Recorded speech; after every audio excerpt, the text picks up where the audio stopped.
سعودی عرب میں آج حج کا سب سے اہم رکن وقوف عرفات انتہائی عقیدت و احترام کے ساتھ ادا کیا جا رہا ہے۔ دنیا بھر سے آئے لاکھوں حجاج میدان عرفات میں موجود ہیں، جہاں وہ عبادات، دعاؤں اور مناجات میں مصروف ہیں۔ پاکستانی عازمین حج کے ابتدائی قافلے گزشتہ رات نماز عشاء کے بعد عرفات روانہ ہوئے، جبکہ دیگر قافلے بھی ناظمین کی نگرانی میں پوری رات میدان عرفات پہنچتے رہے۔ وزارت مذہبی امور کے مطابق تمام پاکستانی حجاج آج نماز ظہر سے قبل عرفات پہنچ گئے، جہاں انہوں نے خطبہ حج کے بعد ظہر اور عصر کی نمازیں قصر جمع ادا کی۔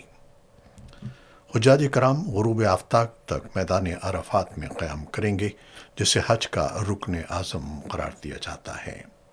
اس موقع پر دنیا بھر کے مسلمان اللہ تعالیٰ کے حضور گناہوں کی معافی، امت مسلمہ کے اتحاد اور امن و سلامتی کے لیے خصوصی دعائیں مانگ رہے ہیں۔ وقوف عرفات کے بعد حجاج مزدلفہ روانہ ہوں گے، جہاں وہ مغرب اور عشاء کی نمازیں ایک ساتھ ادا کریں گے اور کھلے آسمان تلے رات گزاریں گے۔